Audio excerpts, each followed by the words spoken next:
Olá, você que nos acompanha, olha só. Gostaria de chamar vocês a participar do nosso canal História Sem Fronteiras.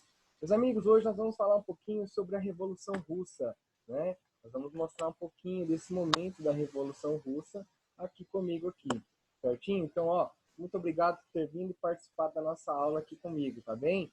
Senhores, olha só, a Revolução Russa tem que lembrar o seguinte, primeira situação, eu estou falando de uma Rússia que era mantida num sistema czarista, em que a economia ainda estava presa a 80% às relações de trabalho na terra, praticamente vinculada às relações semi-servis, antigo sistema feudal, certo? A nobreza e as tradições nobiliárquicas russas. Um país, naquele momento, em 1917, que tinha mais ou menos 134 milhões de pessoas, porém era um dos mais pobres naquele momento. Nós vamos observar que o rei na época era Nicolau II. A Rússia passava por uma transformação. A Rússia passava por uma transformação política. Vejamos os antecedentes. Ela tinha um sistema político chamado de czarismo, com a qual czar vem da palavra Kaiser, né, do alemão, vem do Caesare, do latim, que quer dizer imperador, certo?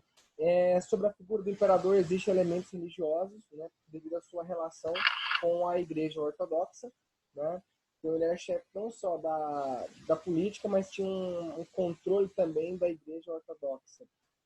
Outra coisa que vai lembrar, a Rússia nesse momento ela tinha uma população de 85% da população era pobre, miserável, né? Morava no campo.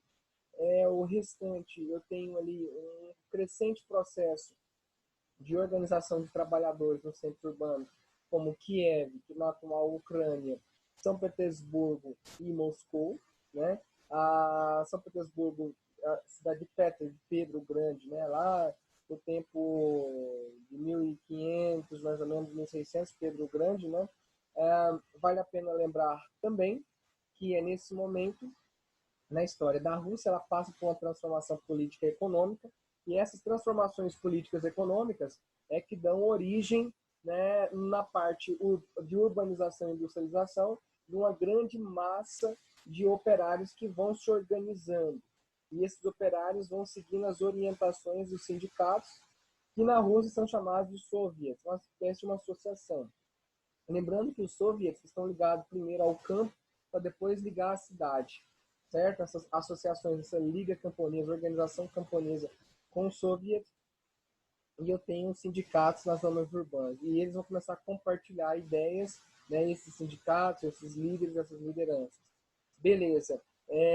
Na questão de investimento estrangeiro, a Rússia tinha participação de capital estrangeiro europeu, como da Alemanha, da Holanda, da França, certo? Com grandes bancos ali e também indústrias na região, bancos belgas e a indústria belga também na Rússia.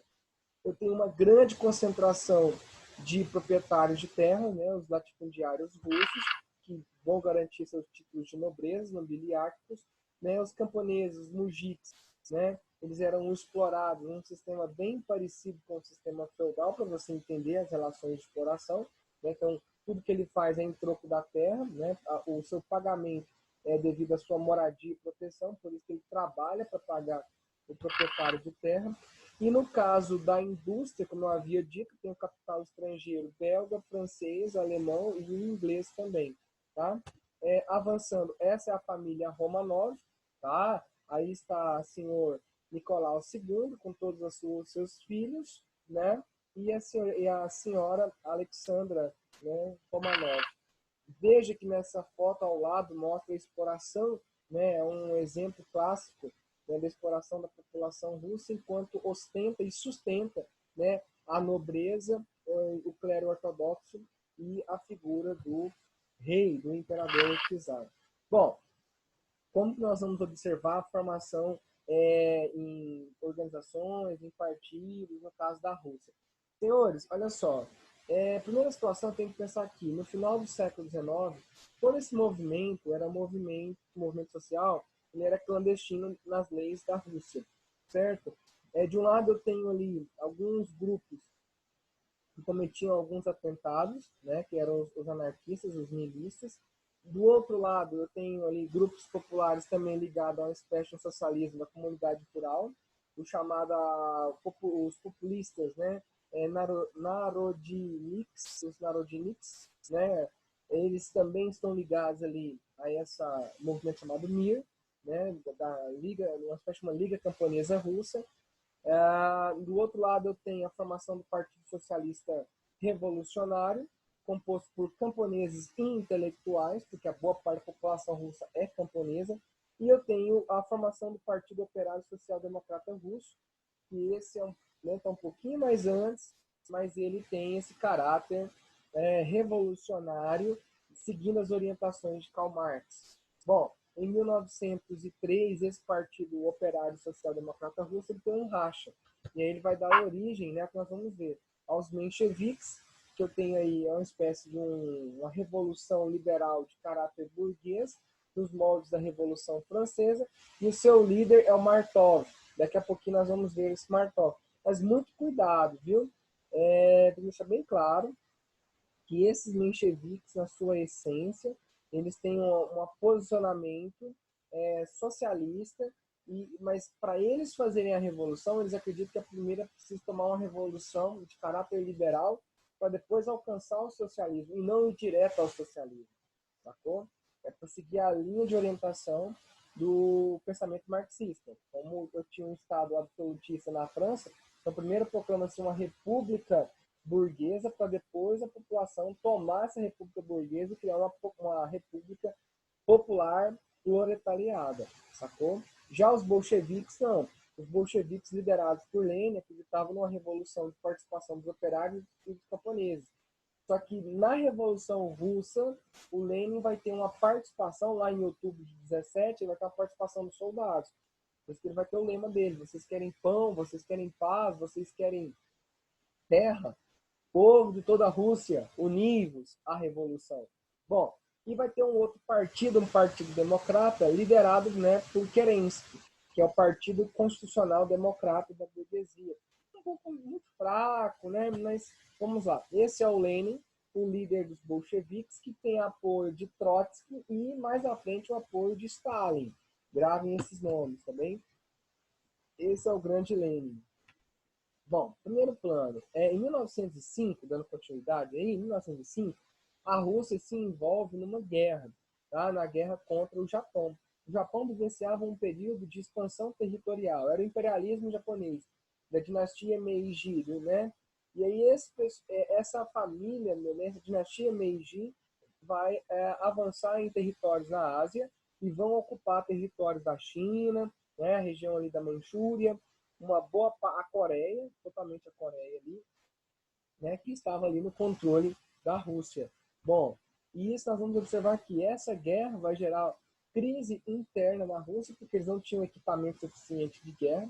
Eles usavam espadas, usavam cavalos, cara, e poucos canhões, e baionetas. Os japoneses tinham passado por uma reforma política com o apoio do capital americano e do próprio governo americano naquele momento, e usava armas extremamente modernas, como a canhoneira de repetição, que é a metralhadora manivela. Bom, crise de abastecimento, né? Abastecimento de alimentos, porque eu vou mobilizar um exército, então vai faltar uma mão de obra juvenil na produção agrícola, vai ter poucos alimentos, os alimentos que tem aumentam porque a oferta, né, diminui, então ocorre uma inflação. Não há outra saída, os trabalhadores acabam entrando em greve, porque o preço dos alimentos estão caros, o preço dos aluguéis estão caros, e tem uma baixa, né, com respeito à relação de salários.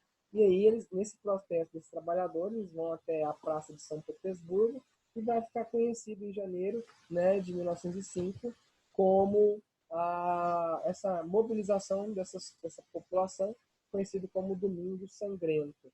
Em contrapartida também, nós vamos ter aí, né, em algumas situações, essa revolução aí, essa mobilização de trabalhadores, né, no caso da protesto de Domingo Sangrento, vai morrer muitas pessoas, serão massacradas pela polícia do czar, e vai ter também uma manifestação de marinheiros russos, né, que tomam o encoraçadouro Putikin. Tudo bem? essa repressão do governo do czar vai gerar uma manifestação exigindo mais democracia. E essa exigência por mais democracia, o governo russo acaba criando um parlamento, né? E nesse parlamento, né, essa manifestação do governo russo, ele é chamado de Duma, que é o parlamento russo. Nós vamos mostrar aqui agora, né, algumas imagens, né, do Domingo Sangrento, enquanto a população estava fazendo protesto. Embaixo você consegue visualizar aqui assim, né, as tropas russas, né, e a matança. Eles abriram fogo contra a população, contra os manifestantes na Praça São Petersburgo. Né? Essa aí é uma das cenas, né, para saber o Putin, quando eles tomam ali o navio. Né? E as duas fotos de cima são as fotos do Domingo Sangrento. Bom, vamos avançar aqui agora. As matanças, né? E o próximo passo nosso agora, né? Milhares de pessoas foram mortas. Né? Acredita-se que mais ou menos mais de 6 mil pessoas foram mortas nesse massacre do Domingo Sangrento. Bom, continuando aqui, esse movimento que queria uma maior participação, né? Uma redução do poder do czar, ele vai ali, né, aceitou algumas propostas czaristas que tinham elementos, né, para atender a burguesia. Um tempo mais tarde, o czar toma medidas restritivas, né, à atuação ao parlamento. Isso é um retrocesso num processo político czarista. Válido lembrar também que tem uma série Netflix muito legal chamada de Os Últimos Czares. Cara, show de bola. Vale a pena assistir os últimos momentos da família Romanov na Rússia. Bom, continuando, os sovietes, né? Ele vai ampliar suas áreas de atuação não apenas no campo rural, mas também no campo operariado, proletário, e no campo também dos militares de baixa e média patente. Bom, não há outra saída devido ao casamento, né, do rei do Nicolau II com a Alexandra, que era, né, filha do rei da Áustria. Ele não tem outra saída a não ser tomar um posicionamento. E aí é nessa hora que ele rompe laços com o sogro e declara guerra à Alemanha e guerra à Áustria. E aí fazendo o apoio, né, lá na Primeira Guerra Mundial, formando a Tríplice Entente. De um lado eu tenho Inglaterra, França e Rússia, e no meio eu tenho a Alemanha, Áustria e Itália, que muda de lado depois, do lado do Entente, mas continuando, eu tenho o Império Turco, né, e a ocupação da região dos Balcãs. Bom, avançando aqui então, como a Rússia participa de uma guerra, isso é um problema, porque ela vai ter que arregimentar soldados. Bom, já é uma população enfraquecida que vivencia uma crise econômica e financeira. Mediante a isso, a Rússia manda mais de 1 milhão de soldados com táticas antigas de guerra, com equipamentos ineficientes para enfrentar um novo inimigo, e isso vai favorecer a ocupação alemã em áreas russas, principalmente na região da Ucrânia, na região que eles falam de Odessa, né, na região ali, o sudeste da Rússia. Isso vai levar a um desabastecimento de áreas urbanas naquele território ali russo. Bom, não há outra saída. A Rússia está perdida. E o pior de tudo, quem está orientando o rei nas estratégias, né, ao czar? Um tal de Rasputin. Cara, pelo amor de Deus, né? Esse Rasputin, agora vamos falar sobre ele. Bom, o czar perde o controle do país. Né? Seria uma incompetência política, seria uma burocracia muito gigante, dispendiosa, né, inoperante, com táticas antigas, armas, né, também antigas, enfim, uso de cavalo numa guerra, né, uso de baioneta, meu Deus, espada. E para fechar com chave de ouro aparece esse monge, esse tal de Rasputin, um místico que acreditava ser mensageiro de Deus, de Jesus, na terra russa, e que cabia a ele orientar o rei, isso segundo a sua esposa Alexandra. A Alexandra tinha um apego a esse senhor Rasputin, a esse sacerdote, a esse monge, porque ele conseguiu salvar o seu filho mais jovem. Então, ela acreditava que ele tinha poderes mágicos, poderes espirituais, né, que isso poderia colaborar, né, para a vitória russa. Meu, deu uma, né, tremenda merda, acabou perdendo essa guerra aí. A Rússia entrou numa crise gigante, tá? Teve mais de 5 milhões de mortos, uma pandemia de vários tipos de doenças, dentre elas, né, a peste bubônica, né, a fome, outras doenças, desinteria, né? Continuando aqui a nossa situação, não há outra saída, a população acaba tomando o palácio, né, em fevereiro de 1917, e o czar e a sua família é presa, mandado para uma região norte da Rússia, para a região, ele estava em São Petersburgo, foi mandado para Moscou, e lá ele vai ficar num palácio vigiado pelos socialistas, né, pelos soviéticos ali, até tomar uma decisão que acontece. Bom, nesse momento, instaura-se uma revolução de caráter burguês liberal, comandado pelos mencheviques. Aí eu tenho que chamar a atenção. Lembra do Markov, mencheviques? Aqui no caso, quem vai tentar conduzir essa política é um cara chamado de Kerensky. É ele que vai tentar negociar entre parlamento, certo? Nessa república ali liberal, parlamento, né? E tentar ter apoio, né, da nobreza e da igreja ortodoxa. Esse é o Rasputin que eu falei com vocês, esse mágico aí, né? E é porque ele tinha estrabismo, então eu achava que ele tinha um olhar mágico, né, hipnotizante. Bom, aqui em cima tá o Martov, que eu falei com você, tá? Ah, perdão, aqui em cima é o Kerensky, tá? E aqui embaixo, esse senhor aqui que é o Martov, líder dos mencheviques também, né? Onde tem essa ruptura com Lenin aí. Aqui tá o senhor Martov. Opa, vamos achar aqui o senhor Martov. Vamos lá. Assim que ocorre essa Revolução de Fevereiro, o parlamento, então, ele vai formar, então, né, tinha apoio daquele cadete. Lembra do cadete? Era aquele partido democrata lá, russo, né, e tal.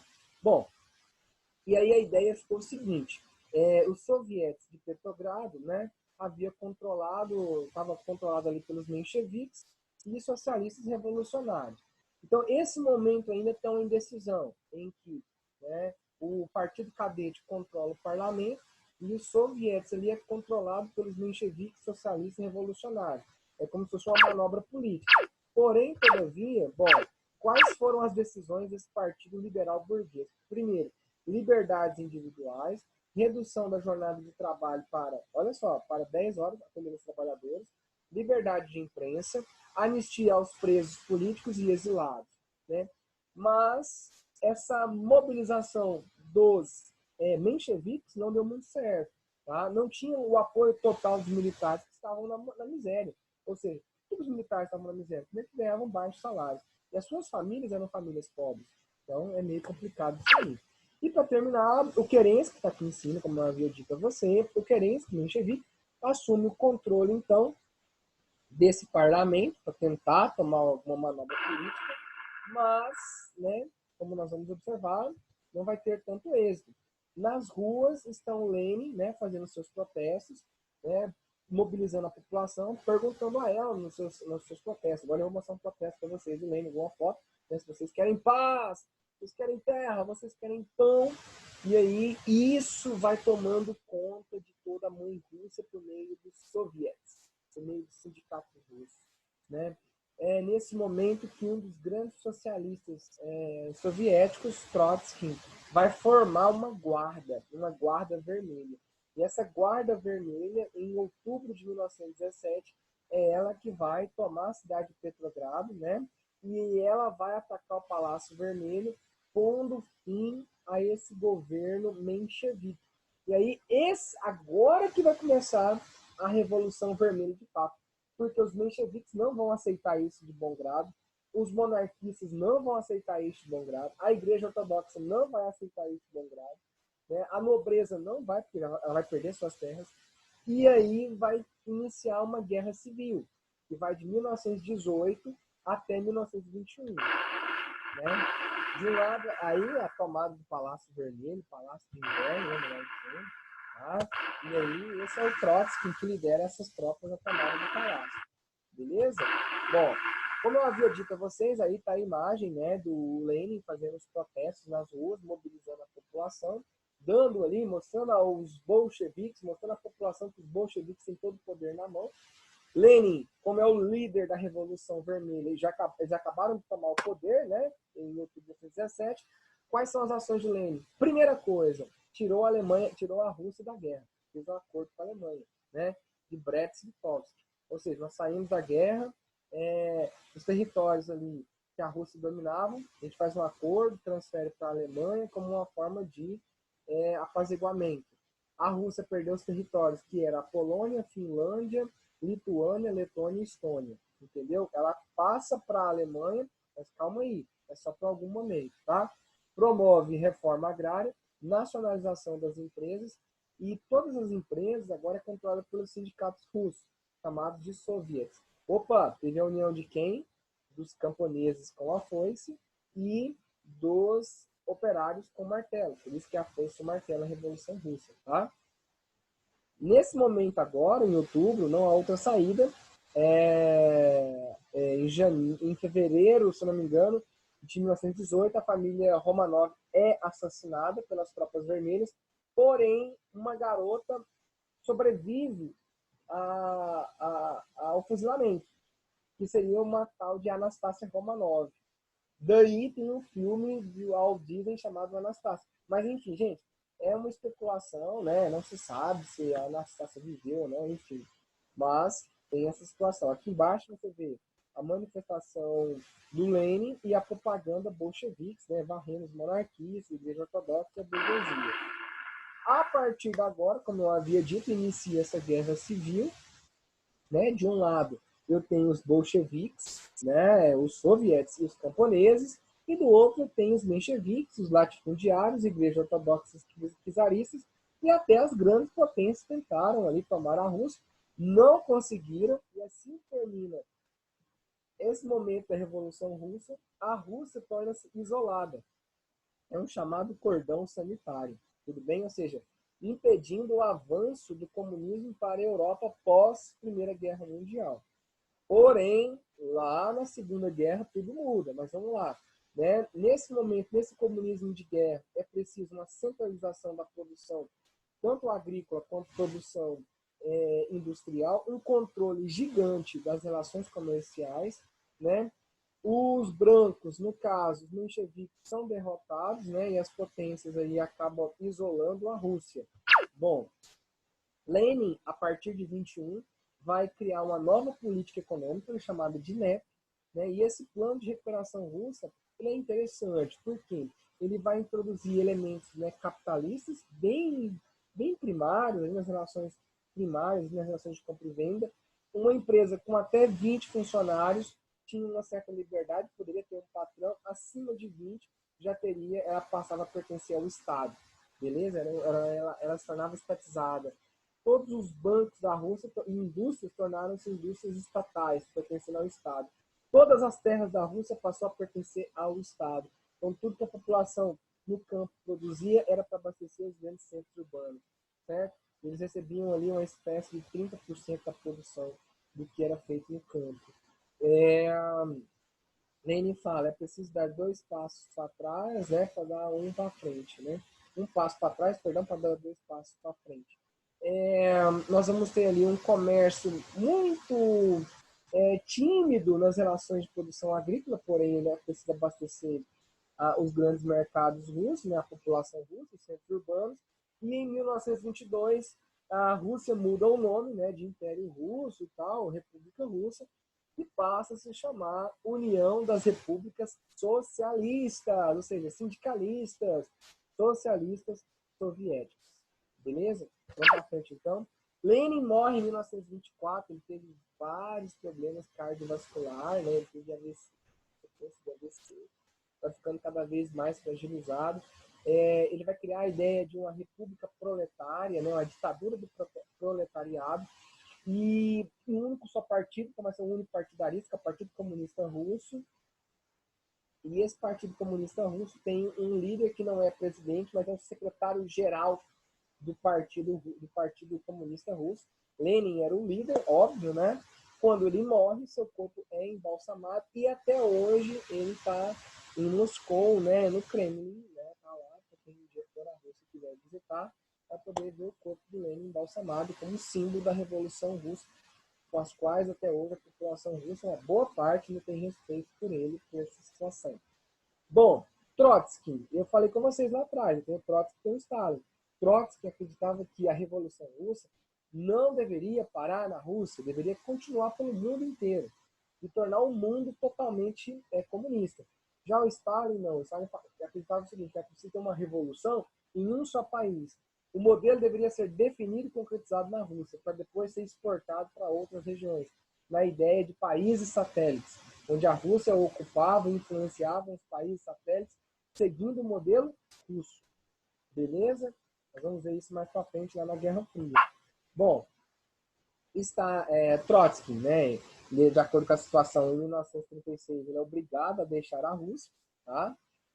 O governo vai se instalar a vitória de Stalin em 1928. Stalin é obrigado a deixar a Rússia, vai para o México, onde ele conhece o Nestor Sergei. E esse cara era casado com Frida Kahlo. Ele é um russo casado com essa mexicana, que é uma artista formidável, a Frida Kahlo. E aí ele vai morar na casa desse senhor, desse Sergei aí, e ele é descoberto, né? A KGB, que é a Polícia Secreta Russa, descobre que Trotsky estava, né, no México, e aí ele é morto, né, com golpes de picareta, tá? Além de ser expulso da Rússia, ele foi, né, ele vai ser preso, tá, torturado, vai ser expulso da Rússia por um exílio, e nessa hora ele vai ser morto em 1940 pelas tropas do Serviço Secreto de Stalin. Aí vai implantar, né, o socialismo stalinista a partir de 1924 até 1953. Veja, são quase 30 anos de stalinismo. A palavra Stalin, né, quer dizer homem de aço, né, Stalin, homem de aço. O nome dele tem nada a ver com Stalin, né? O nome dele é Joseph alguma coisa lá, que tem nada a ver com Stalin, mas adota esse nome, né, como um símbolo, né, de um homem de aço russo. Né, tem um controle, o governo agora é todo controlado, né, com a burocratização, há vários mecanismos de controle do Estado, a propaganda também é controlada por Stalin, sempre a valorização do culto ao chefe a esse partido, Partido Comunista, né, é a chamada russificação da Rússia, né, uma padronização de todos os países que compõem a União das Repúblicas Socialistas Soviéticas. É a partir de agora que ocorre o endurecimento. Quem não obedece às leis do Estado são presos e mandados para a Sibéria, né, uma espécie de um campo de concentração russo. Mais de 24 milhões de pessoas que faziam oposição ao governo eram presos e mandados para a Sibéria, na construção da Transiberiana, que é uma linha de ferro que tem na Sibéria. Outra coisa também que vale a pena lembrar, a gente acaba esquecendo aí, é que esse governo russo, ele é considerado, né, esse stalinismo, ele é considerado um totalitarismo de esquerda. Deixa bem claro, totalitarismo de esquerda, tá? Totalitarismo de direita é o caso da Alemanha com Hitler e a Itália com Benito Mussolini. Aqui eu tenho um totalitarismo de esquerda em que o Estado, né, ele incorpora todos, no caso, a sociedade, os burocratas e a própria liderança, e todo mundo trabalha em prol de um Estado unipartidário, culto ao chefe, tá?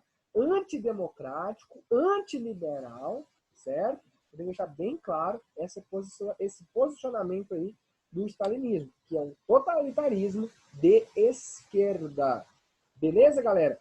Avançando aqui, então, essa é a grande figura do Stalin. O Stalin que é o protetor do povo, o Stalin que é o grande timoreiro, o Stalin que conduz todas as nações e repúblicas da grande mãe Rússia, Sayos, Yamortrivi, Mayosheskayovaka, né? Bom, na propaganda stalinista, ele sempre gostava de deixar bem claro, né, que o Trotsky é uma espécie de um mal, um inimigo do Estado.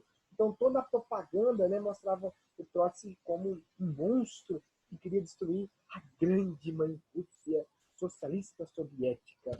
Bom, no campo das artes, né, vai se instaurar, chamado socialismo real, né, no campo das artes, todas as escolas, investimento no setor educacional, com as grandes universidades, né?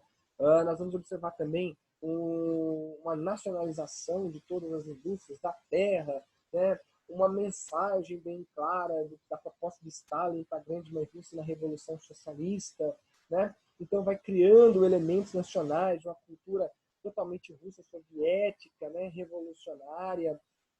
O cancelamento da NEP em 1928 e vai implantar um chamado sistema de planificação, o chamado sistema quinquenal, ou seja, eles projetavam a Rússia para cada 5 anos. Assim, eles criavam novas máquinas, aumentavam a produção agrícola, abastecia o setor urbano industrial, o setor urbano industrial abastecia o campo com máquinas de tecnologia, né? Uma coletivização da produção agrícola. Então, todos trabalhavam juntos, né? Você tinha uma coletivização na hora de plantar, toda aquela cidade se organizava e faziam grandes mutirões de plantação na colheita, né? E celebravam uma grande festa em homenagem ao Estado soviético. Bom, todas as indústrias a partir de agora, principalmente a indústria de base, né, com a mineração, siderurgia, fabricação de automóveis, tudo isso, carvão, principalmente petróleo, principalmente, era controlado pelo Estado e eram estatais, nacionalizadas. Tudo bem? Porque se eu tenho uma matéria-prima controlada pelo Estado, eu consigo ela a baixo custo, com a mão de obra barata, em contrapartida, isso facilita o crescimento industrial do meu país. E a Rússia, é óbvio, né? Ela vai ter com esse projeto um grande crescimento, toda a população apoia esse modelo econômico, porém, todavia, nos bastidores, Stalin começa a liquidar um a um os parceiros que estão próximos a ele. Então, geralmente, de cada 3, 4 anos, quem estava próximo, ministro da Educação, da Fazenda, ministro, né, do Planejamento, ministro relacionado à produção industrial, à educação, não interessa. De tempos em tempos, ocorria uma troca desses caras misteriosos, eles eram presos, acusados por tentativa de algum ato contra o Estado soviético, e aí eles eram assassinados. Basta assistir o filme Stalin, de 1972, que vai mostrar muito bem isso. É um filme longo, mas que vale a pena assistir essa história, né, e a trajetória, né, do Stalin enquanto chefe de Estado soviético que morre em 1953. Também acredito que poderia ser uma espécie de um AVC, doença cardiovascular, né, derrame, e todo mundo ainda tinha muito medo do Stalin, né?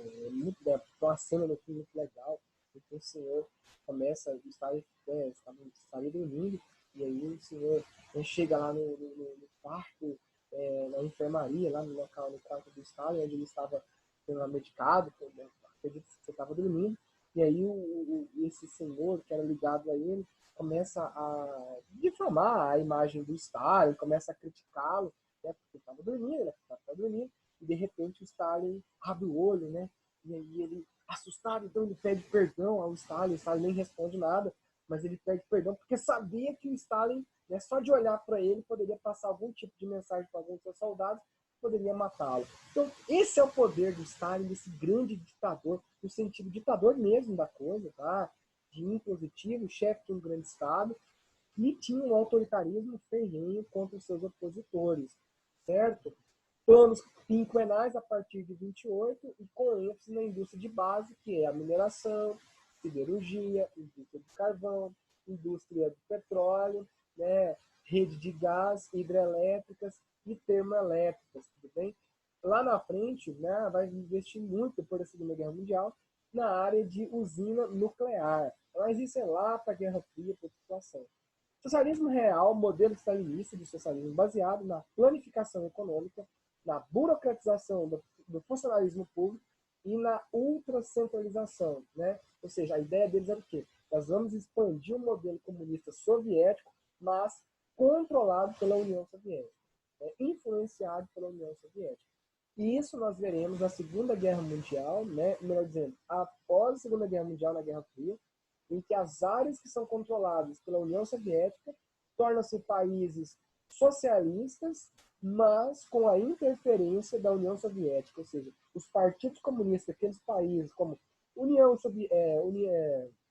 Iugoslávia, a região do leste europeu, Polônia, né, Hungria, Bulgária, nesses países que adotaram Polônia, que adotaram o socialismo, o Partido Comunista daquele país seguia as orientações do Partido Comunista Russo. Sacou? Então, tem isso aí.